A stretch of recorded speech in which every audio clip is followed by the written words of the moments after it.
And for the ongoing tussle between the FIRS and the Rivers State government on the collection of VAT, let's bring in Chris Ekiyor now, who is the convener, Integration Summit Group. Thanks for joining us, Chris Ekiyor. Let's get your reaction to the court judgment, and then the subsequent reaction from the FIRS state asking people to continue to, or companies to continue to remit VAT to the service. Okay, like I was saying before we lost network, thank you again. I said what the Rivers State government has done is to request for the fulfilling of a fundamental right within the Constitution. VAT is not in the exclusive list of the federal government, and therefore is not something that the federal government needs to enforce. It's just that the electoral states have been lazy about it and have not bothered to do the needful. If you know the history of VAT from 1993, it replaced the state tax. And when states were unable to collect this figure, the federal government then mandated the FIRS to collect. Now the remittance is what is the issue.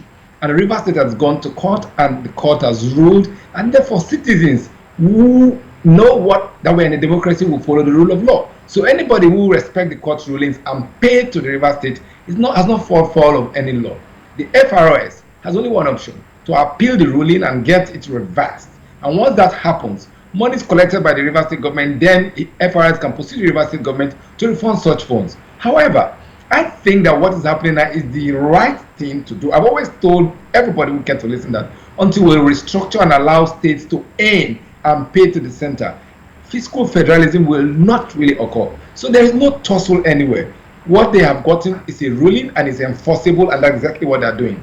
I want to get to the issue of restructuring in a moment, but you talked about the fact that taxation is not on the, or the issue of VAT is not on the exclusive list, and perhaps that's why we've seen reports that the FIRS has now written a letter to the National Assembly to seeking inclusion of VAT collection in the exclusive list, and they are also asking for the establishment of a Federal Revenue Court of Nigeria, and that will vest exclusively on the service all adjudication rather of tax disputes.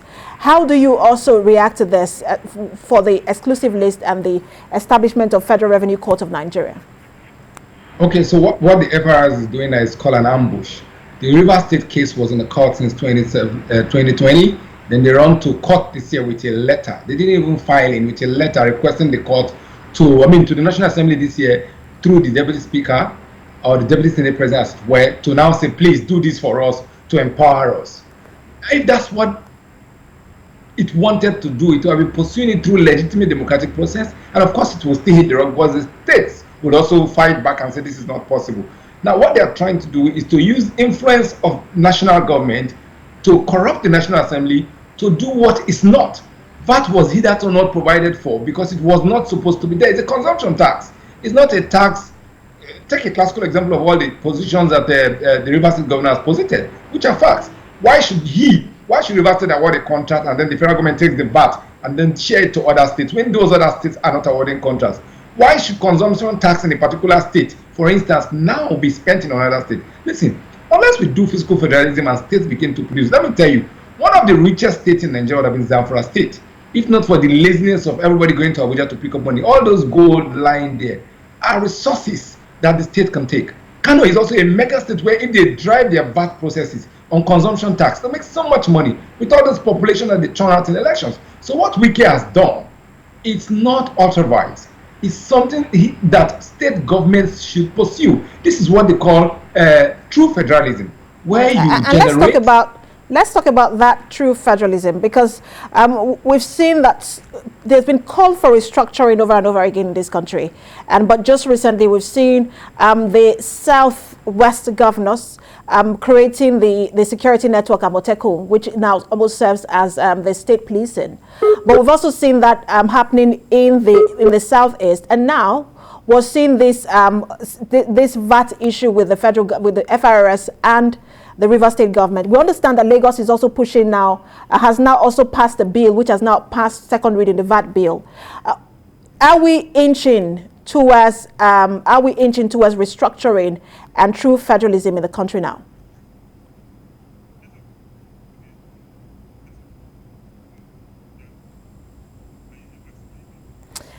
Chris Ekiyor, can you hear me? Yeah, I can hear you now. Go ahead.